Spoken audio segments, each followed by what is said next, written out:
And making her initial appearance today on Issues and Attitudes from the Coles County Council on Aging and Lifespan is Tracy Peterson. Hello, Jeff. Hello, Doug. Good to be here today. As you can tell, Doug, Tracy has media experience, so we got to be in our game today. Definitely. We're not talking to someone who's not been in front of a microphone. I don't know. I'm a little rusty, so just bear with me. All right. Well, I guess we always kind of talk in broad strokes at the beginning. Let's talk a little bit about what is the Coles County Council on Aging and Lifespan and what some of the services you do. Just give us an overview, if you would. Absolutely. Coles County Council on Aging started in 1974, I believe, and it's basically the umbrella for different agencies within it. The Lifespan Center is the actual building, the location for the Coles County Council on Aging. And that was built in November 2008. And within the Coles County Council on Aging, Lifespan Center, we have different agencies, and my agency that I'm representing is RSVP, Retired and Senior Volunteer Program. Also, we have Telecare, which is information and assistance for people 60 years or older, and the Family Caregiver Resource Center as well. Dial-A-Ride, which I'm sure you guys have heard Dial-A-Ride, and also a new program that was just started is TRIP. That is the Transit to Reservation Information Program. That's a mouthful, isn't it? We'll refer to that as TRIP. Don't you love all the acronyms? Yeah. It's everywhere. I don't know if the big words we can't understand. Yeah. Well, I guess one of the things that's coming up, I know, is the Senior Expo. Why don't we start there? I know the Senior Expo has been an event that's gone on for a few years now. Talk about when it is, where it is, and why you think it's so important for this event to happen in Coles County. The Senior Expo, 2012 Senior Expo at the Lifespan Center is going to be held on Wednesday, May the 2nd. And it's going to be, the time is going to be from 9 a.m. till 2 p.m. There'll be a complimentary lunch to the first 250 older adults that come out for that on that day. No advance registration. You must be 50 years or older to attend this event. It is a Senior Expo, so Jeff, probably not going to see you out there. But I got a few years left, Doug. Me too. It's a great event, though. We all have a great time. We've been working really hard on it. So we're going to have about 40 different area exhibitors out there, and we've got a photo booth, which is a lot of fun. We just actually, other people in my organization have built it. We'll have educational seminars, health screenings, some entertainment. I think we'll have someone playing the bagpipes actually that day. Oh, cool. Door prizes, bingo, and we have a new cotton candy machine we got to try that out. We did experiment already. It's very good. And a cupcake bar as well. Again, a free lunch. They'll have a grand prize drawing at noon. You got to be there to win. And it'll be a lot of fun, especially the cupcake bar. Yeah, definitely. Sounds like lots of fun. Now, what are the kind of educational opportunities out there? We're going to have like the blood pressure checks, blood glucose. Let me pronounce that, glucose testing.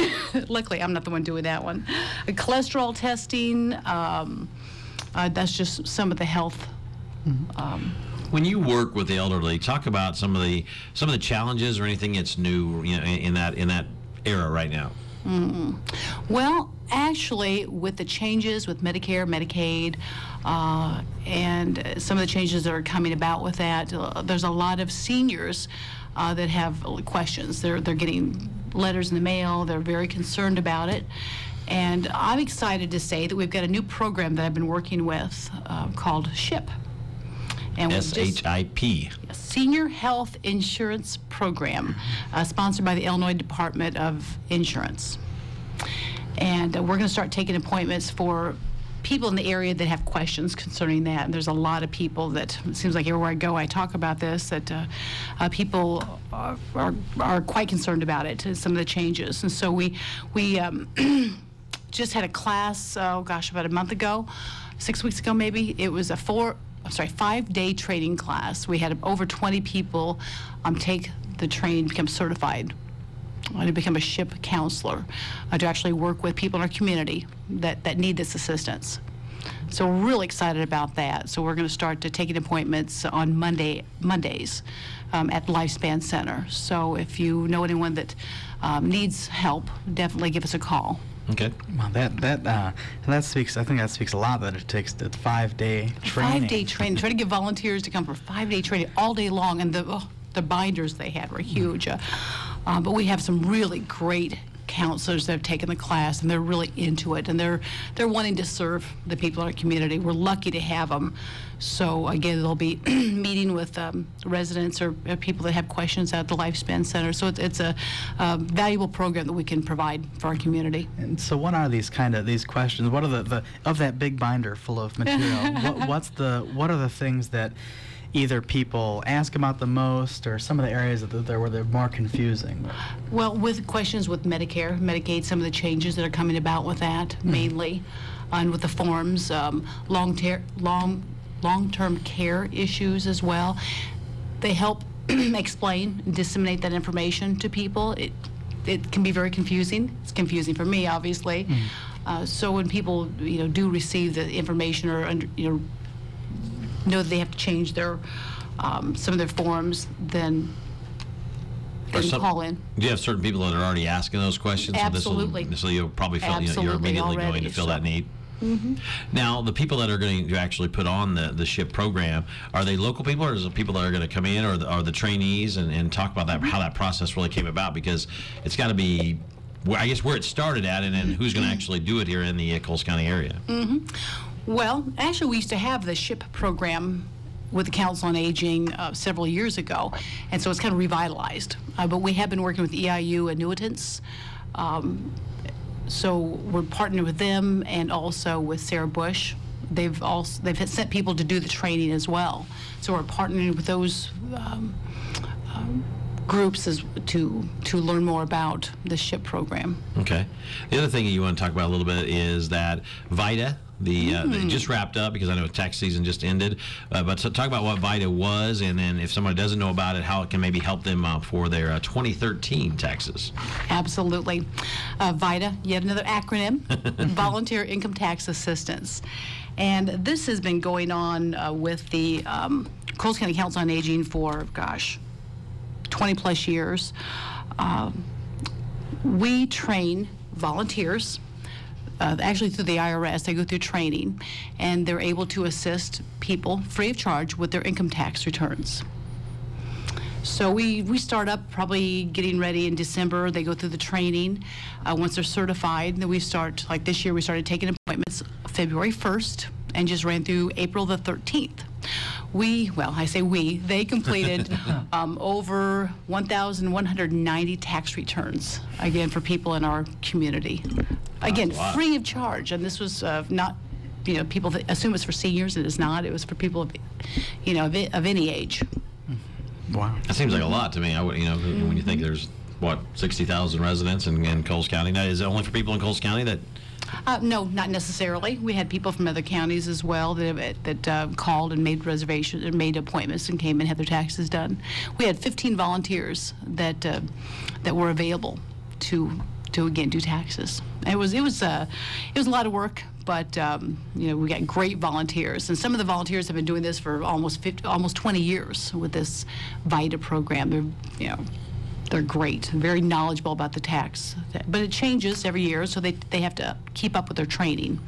Okay. Yeah, and that's very amazing that there's so many people who are willing to do all that work for volunteers. But I mean, as I said last week on this show, remember, it seems like volunteers play a part in like everything in Coles County. Absolutely. And I'm sure you can speak to that. And I think that people don't realize it. Some of the places they go, they may not even realize that the people that they're working with or talking with are volunteers or senior volunteers. 40 plus different agencies that we place volunteers with, RSVP volunteers. We have almost about 430 retired and senior volunteers in Coles County, again, that help out at different agencies, nonprofit stations or agencies we work with, like Douglas Hart Nature Center is one.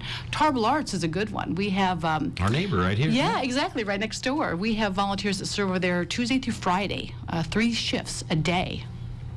At Tarbell Arts that act as docents basically when people come in. So it's a nice welcoming face to people. We have volunteers that work at Sarah Bush Lincoln Healthcare Center, Carl Clinic as well.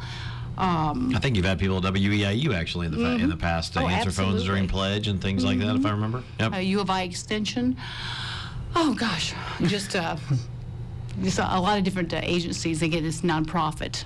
Why? This is a question that came to mind. Why do you think that we have such a great volunteer or a pool of great volunteers for not just your services but other services like Doug mentioned in Coles County? Is it the people in the area, or is it the constant pressure that you were looking for them? Talk about that, or is it a combination? I like to think that people in our area, people that retire, the seniors, they want to give back to their community. We've got I think a good sense of community in Coles County, and people that are retiring and often retiring earlier, they want to give back, and it is just so wonderful to meet some of these people. I just, I'm so amazed by them. I can't wait to be a volunteer myself. They're inspiring. They're not ready to just retire. They really have this sense they want to give back, and in so many different ways give back. Whether it's helping out, putting together a newsletter, helping out at Tarbell Arts, or going through a 5-day training to become a ship counselor. They're just, I just can't say enough great things about the volunteers, the senior volunteers I work with. They've inspired me. They've changed my life. Just. Do you track like how many volunteers you have and different? Is there numbers that you could talk about?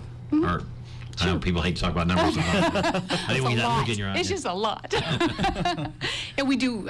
We have to keep track of the hours. The volunteers they sign sheets and the stations or agencies that where the places where the volunteers go give back the hours. So we keep track of that, and we need to turn those in. So that's the bookkeeping part of it. Okay. But we were keeping track of the VITA hours, too. I wanted to point out that when the Volunteer Income Tax Assistant Program was finished, we figured out that the volunteers served more than 3,000 hours when they completed those, 1,100 tax returns. Wow. So that's with training and everything. So they put a lot of hours. It's a lot of work towards that. Yeah, it is. A lot of free work. Volunteer work, yeah. And so you said there were 40-plus agencies around that you place volunteers at. How does that process work? Is it that the agencies, they look and they're like, oh, we would like to have their volunteers, and they come to you? Or is it that you approach these agencies? We work with, we may be approached by an agency, or maybe we may look them out if they're a good match for RSVP. And how do you determine who's a good match? Well, we have, again, it has to be a nonprofit agency or organization. They sign a memorandum of understanding with us. There's some areas where we like to place people in, especially like food programs. Have you move up that mic a little bit? Remember? Food programs. I tend to move away. Is a good one as well. Working with Matt Toon Charleston Food Programs, that's a place where volunteers are always needed, and it's really necessary. We're seen. And sorry to interrupt, but I saw where the Mattoon the Mattoon Food Bank was really struggling right now. So they don't just need volunteers; they need donations. Always. And I assume that's the same way in Charleston, but I know there was a big story on that recently. So go ahead. I'm sorry. Absolutely. And when we do sign a memorandum of understanding with an agency we partner with, we work with them to find out what their needs are, and where they see the volunteers are needed at. And we have a group of volunteers we may target for that agency. And it really is probably the best part of my job when I get a volunteer and a station that just mesh. Matches up right. Yeah, then the volunteer loves to go there. They really kind of cease being a volunteer with RSVP and start, really recognize themselves as being part of the Salvation Army or Catholic Charities. So that's probably the hardest part of my job, but the most rewarding when we get that that relationship between the volunteer and the station. Now, one of the things you said interesting before, Mike, is before we went on, Mike, is that the Coles County Council on Aging, a lot of people think that it only really targets or works with seniors in Coles County, but that's really not true. No. You work with, you don't have to be 55 plus to be involved in a lot of these programs. Absolutely not. Nope, it is a intergenerational That's facility. a big word. I don't think I can say that. Try that one, Lots Doug. of practice, intergenerational. Again, people just assume it's for seniors or it's a senior center, and it is not. We have children's programs. We have cooking classes for kids. We have you been to the Lifespan Center? Yeah. Either of you? I hope you It's been said a while. yes. have not, no. You have not? He's been studying for the past 4.5 years. That's right.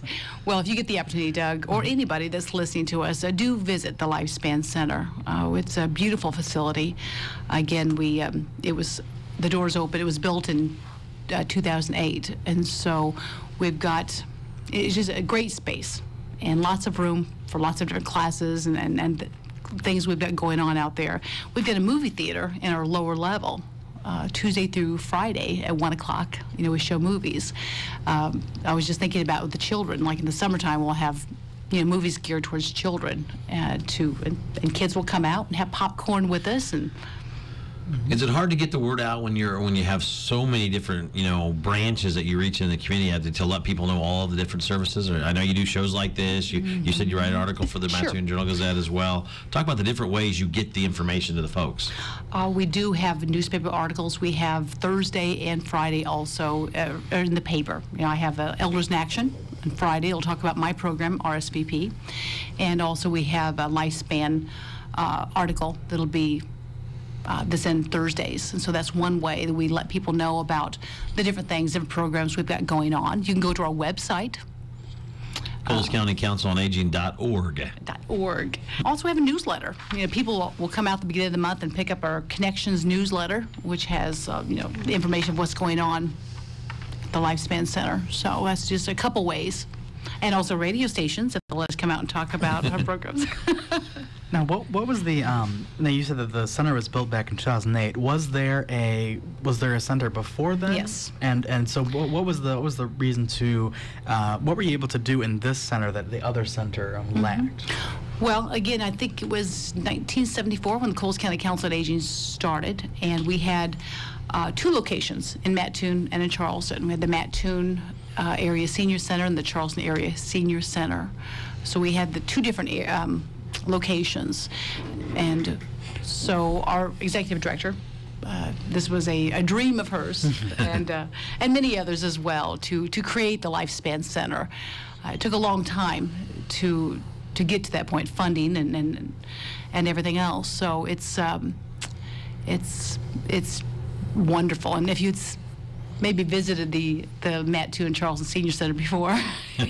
It's an upgrade now. It is definitely an upgrade. How about I put that nicely? It's there's nothing wrong with upgrade and moving on. One of the things I saw on your website I have to ask you about is something called Toes and Towels. Explain that. Toes and Towels. I got my interest. Oh, yeah. We do. Again, it's one of the many fine programs that we have out at Lifespan Center. You can come out and have some foot care done. I think it's $15. You bring your own towel. We have a nurse that comes and actually does the foot care for anyone that wants it done. There you go. And dinner with the doc. I know that's something that's coming up or just happened. Dine with the doc. Oh, dine with the doc. I'm sorry. Yeah, I'm not perfect. It is Monday. It is Monday. Oh, yeah, that's a great program. We're really excited about that. It has really grown. Every third Friday of the month, we have Dine with the Doc. And we have a different doctor. Last month, it was Dr. Dieters, my doctor. He does a program out there. And we also have free lunch, which everyone likes a free lunch. Yes, I do. We all do. We'll have probably about 100, 125 people that'll come out. And they'll be able to listen to the doctor that we're having that month. And the doctor will talk about his services, and then gives the audience a chance to ask questions. And so how often do you get a chance to, talk to your doctor and have that time? So it's been a very successful program, and we're always filled to capacity out there. People have to call in ahead for reservations, but it's been wildly successful. That's we're cool. really excited about that. Other programs that we may have, I want to make sure we get a touch on. I know Dial-A-Ride's has very been prominent here in the area for a long time. It has been. Under Sherry's direction. Oh, Sherry. Yep. Yeah. She's a Mattoon night, so. And now we have weekend hours as well. And Dial-A-Ride has really grown quite a bit. So it is a great service for our community. We're lucky to have that. And okay, so what you've talked about the different programs and everything the Council on Aging does and all this stuff. And you mentioned earlier that also people from other counties can benefit from the volunteers coming and helping with their taxes. I'm wondering, what about Coles County what about us has the reason we have a council on aging? It seems like kind of, if I had to name all the places that would have a council on aging, it might not be here. What do you think about here has allowed for the council on aging to be here and to thrive?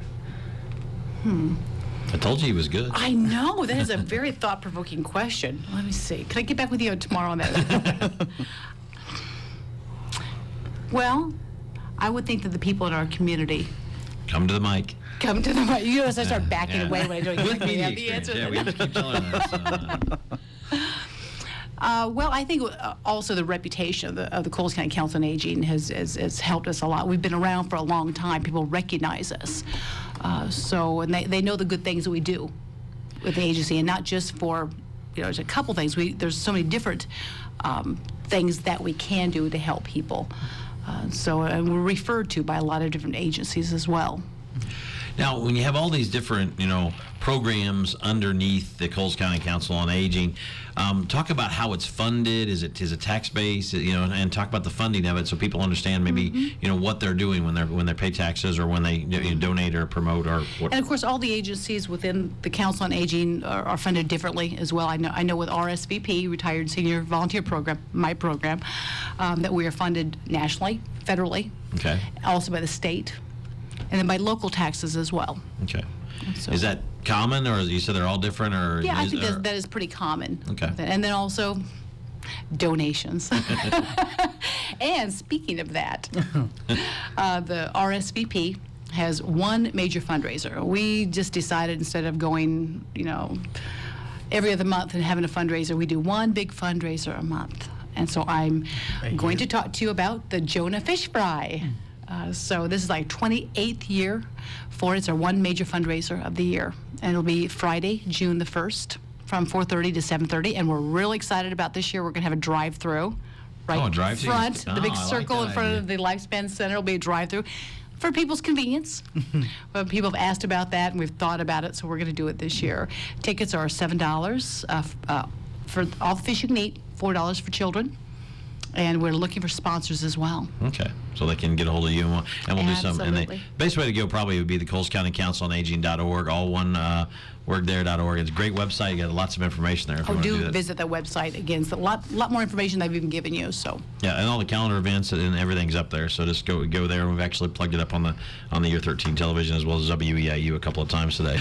We got about 5 minutes left. What other kind of things have we not got to that you really are here to talk about when you talk? We're talking to Tracy Peterson from the Coles County Council on Aging. The Senior Expo is this coming May 2nd from 9 to 2 out there at the Lifespan Center. But if there's anything that we missed that you want to touch base on, well, we still have a few minutes left. we've got Lunch and Learn with Leanne Bryant from the Coles County Health Department. That's going to be on Thursday, May the 2nd at noon. The topic is going to be healthier choices. So you can come visit, have lunch at the Lifespan Center. It's only $3, and then come listen to Leanne talk about some healthier choices. We all need those. We all know that. The University of Illinois Extension and the Coles County Council on Aging Family Caregiver Resource Center, which is one of the agencies within the Lifespan Center, will be having a Live Well, Be Well seminar on May 10th, 17th, and 24th, and 31st. Also on June 7th and the 14th at the Lifespan Center from 1 to 3. Okay. Well, I think we got about 4 minutes left. I told Tracy before we did want to take a couple of minutes today to thank Mr. Douglas Graham. As if you've been listening this semester to Issues and Attitudes, this is his final show. Uh-huh. You are I assume you're going to graduate this Saturday, right? That is the Everything's plan. in place? That is the plan, Now, yes. did you pass the comm law exam today? I hope so. The world famous Mr. James Tidwell comm law final. Right, yes. This final is lore at Eastern Illinois. When you work with we work with a lot of comm and journalism students, so they are always worried about this exam in this class. So, first of all, thank you for your dedication. I hope you've had fun doing some radio. I definitely have. And talk a little bit about the job that we hope that we can can announce maybe next week that you're going to get. So we'll put it out there. Well, hopefully, I spent some time this weekend, most of Saturday actually, preparing for, driving to, and then being part of my interview for graduate school. I applied to a graduate program called the Public Affairs Reporting Program out of the University of Illinois in Springfield. Unlike some graduate school, it's more based in hands-on journalism, which I'm really excited about.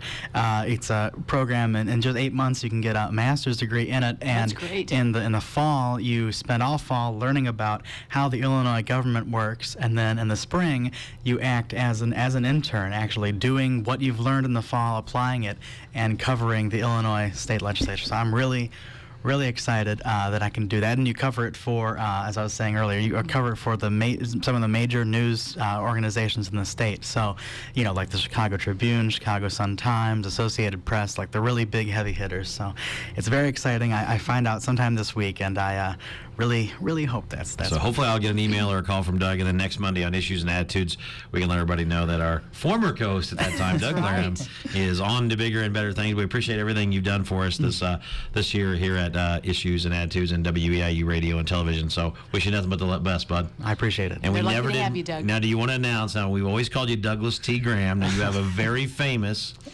or infamous, however you want to say it, middle name. I promise I wouldn't bring it up till the last show. Douglas T. Oh, and I get to be here at The the T? unveiling of the Yeah. T. Yeah, what does the T stand Is it for? Tracy? The T stands for Tinker.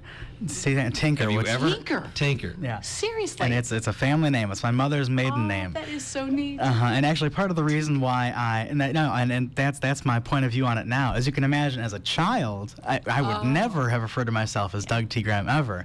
But since coming to college, trying to kind of, when you read a newspaper, there's so many, just like, oh, it's a name I'm going to forget about. Well, you add the middle initial in there, it's kind of intriguing. And so now I kind of want to use that. I kind of want people to know. People want to ask. Well, and Douglas T. Graham sounds very presidential and stuff. Anyway, does. So I like, so I've only met one guy with or any person with a middle name of Tinker. So fabulous. I All feel right. honored. All right, real quickly, we have a minute left. We're going to go to our world famous 8 questions. If we get them, I'm going to ask you a question. Give us an answer real quick. Your favorite TV show, Tracy, is?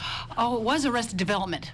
That is an excellent answer. I love that I'm show. going to go with that too, Arrested Right. Development. How many books do you read annually? Annually, 10. Yeah, probably the same. It's all during the summer too. Okay. Favorite sport to watch? Colts football. Bulls basketball. Oh, we won't bring that up right now. Yes. Do you have a hobby? I like to, hobby? No hobby for Tracy. That's okay. I'm stuttering. It's like I work so much. It's like play with my dogs. Love to go to Douglas Hart Nature Center and walk. There you go. I'm a home chef. I really love cooking. Oh. Love All right. Favorite concert of all time? A favorite concert? Oh my gosh, there are so many of them. Which one was my favorite? Oh, George Thorogood All right. and the Destroyers. First thing comes to mind, seeing Paul McCartney at the United Center with my family. That's better. That would be really awesome. Everyone, have a great day. Thank you, Tracy. Doug, again, thank you so much, buddy.